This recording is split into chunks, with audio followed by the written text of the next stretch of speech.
tudo bem? Em nossa aula de hoje, vamos dar uma revisada no que realmente é resenha, certo? Uma vez que você já sabe o que realmente significa a palavra resenha e como você faz essa atividade. Primeiro, lembre-se que resenha é um olhar, certo? E este olhar é o olhar do que o autor diz, certo? Pois bem, a resenha, ela pode ser uma resenha expositiva, lembre-se disso, certo? Se ela for expositiva, você vai fazer de uma obra, e esta obra pode ser um livro, pode ser um filme, pode ser uma peça teatral, certo? Portanto, na hora de resenhar, você lembre-se que você não irá colocar a sua opinião. Certo? Na resenha, você não tem a sua opinião. Se você não tem a sua opinião, significa que você não vai usar a primeira pessoa do singular. Certo? Como eu faço uma resenha? Primeiro, você deve ler. Você deve entrar em contato com a obra. Se for um filme, você deve assistir. Se for um livro, você deve ler. Uma peça, você tem que assistir a peça e ler a respeito, para que você esteja realmente sabendo o assunto que trata aquele elemento que será resenhado. Para isso, você precisa buscar outros autores falando sobre aquele assunto, a fim de que você coloque na sua resenha uma análise. E essa análise, ela pode ser em forma de elogio, certo? Quando você vai falar bem, e pode ser negativa, quando você vai colocar alguns pontos que de repente não foram pertinentes para você. E ela vai ser também construtiva, se assim você ressaltar. Construtiva, se você ressaltar os pontos negativos, mas ao mesmo tempo você vai expor melhorias, certo? Lembrem que dentro dessa resenha que você estará fazendo, você terá uma organização, uma ordem, certo? Então, você percebe que uma resenha, ela vai ser dividida em três partes, como o texto narrativo. Ela vai ter uma introdução, certo? Um desenvolvimento e uma conclusão. Ótimo! Dentro dessa primeira parte, que é a introdução, você vai ter a exposição, onde você vai, se for de um livro, você vai colocar o nome do autor, a obra, o autor, número de páginas, a editora, certo? Se for de um filme, o nome desse filme, quais foram os atores, quem foi realmente que filmou, aonde, qual o foco daquele filme, qual é o tema retratado, certo? E agora, na segunda parte, que é o desenvolvimento, você vai ter, então, a argumentação, certo? E essa argumentação é onde você irá expor a sua análise, certo? E aí, finalizando, que é a conclusão, você vai ter a recomendação.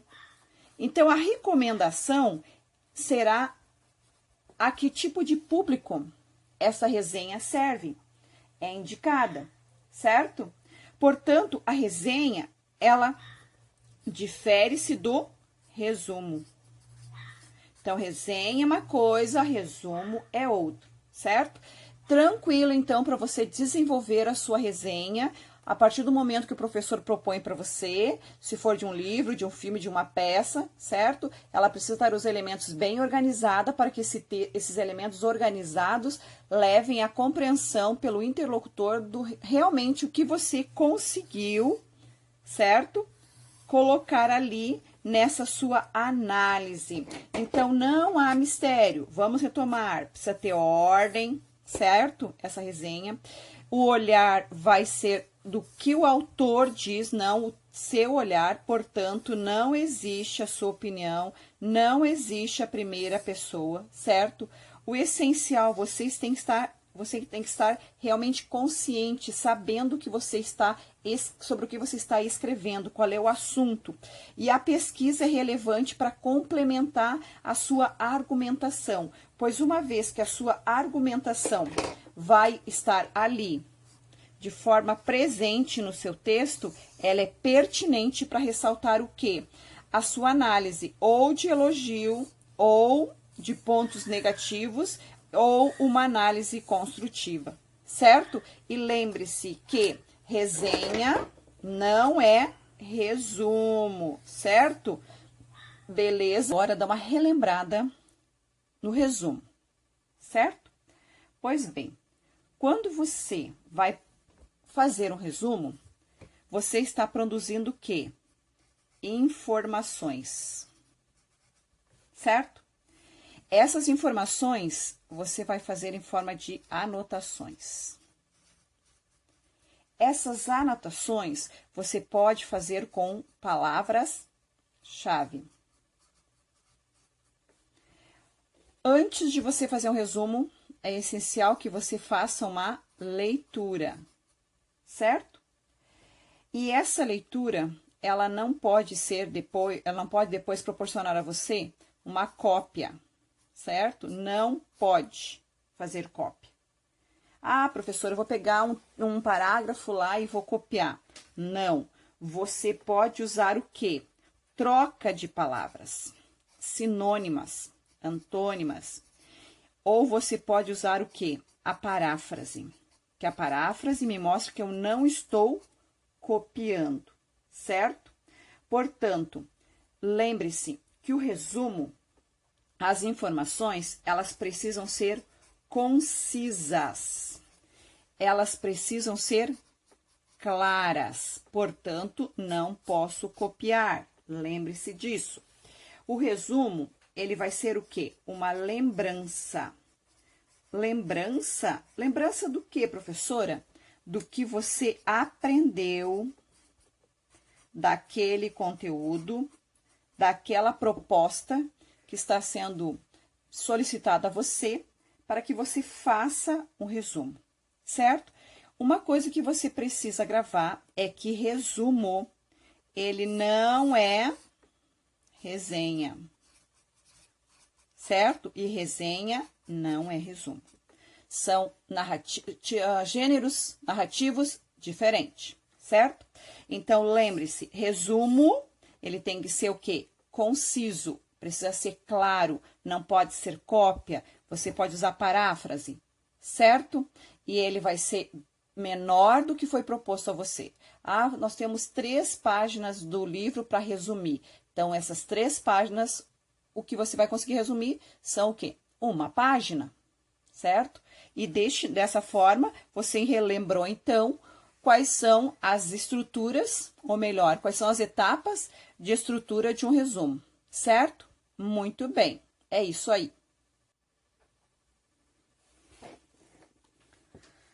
Olá, vamos continuar, então, a nossa revisão.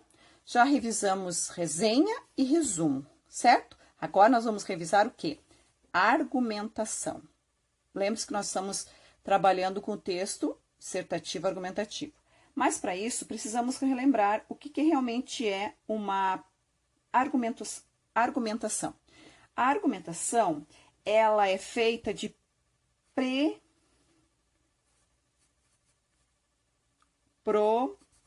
proposições, certo? Essas proposições eu vou chamar de premissas. Essas premissas, elas vão me dar suporte,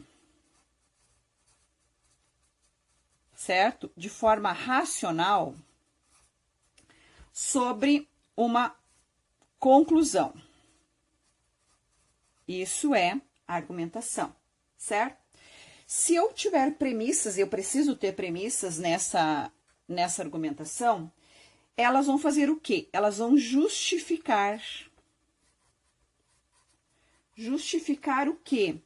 Aquilo que lá no final eu vou chamar de conclusão. E a conclusão, eu vou poder finalizar o meu texto com alguns elementos que são elementos coesivos. Por exemplo, por isso, logo e outros. Essas premissas, elas podem estar divididas em primeira, segunda e terceira, certo? Porque dentro dessas premissas, eu vou ter o quê? São os argumentos que você vai usar para justificar, para perceber se essas justificativas elas são verdadeiras ou elas são falsas. Porque na argumentação, você tem a pretensão de quê? Você tem a pretensão de convencer, certo? Convencer. Convencer quem? Um interlocutor sobre o quê? Sobre o seu ponto de vista. Então, lembre-se que a argumentação não é sua opinião, é o seu ponto de vista, certo? E esse ponto de vista você vai apresentar através da sua tese, certo? Então, na hora de organizar o seu texto dissertativo argumentativo, esse mapa mental tem que estar na sua mente, para que você, na hora que for colocar no papel, você lembre-se disso. Você está falando de algo que você vai ser motivado, a partir dos textos motivadores, a criar um ponto de vista sobre aquilo. E aquilo é um problema que precisa de quê? De justificativas, certo? E a partir do momento que é um problema, e eu vou agora justificar através das minhas premissas, por quê? Porque eu preciso achar uma solução, ou uma possível solução, a solução viável para aquele problema que está sendo colocado. Portanto, na hora de concluir, os elementos coesivos eles devem ser bem pertinentes. Então, dessa forma, você não pode esquecer, na verdade, né, que as orações coordenadas e subordinadas, elas irão fazer a estrutura do seu texto escrito, a fim de que você o quê? Convença o interlocutor, certo? Tranquilo, então, finalizamos, você revisou, agora está tudo tranquilo e aprendido aí na sua mente, certo? Um beijo e vejo você na próxima aula. Tchau!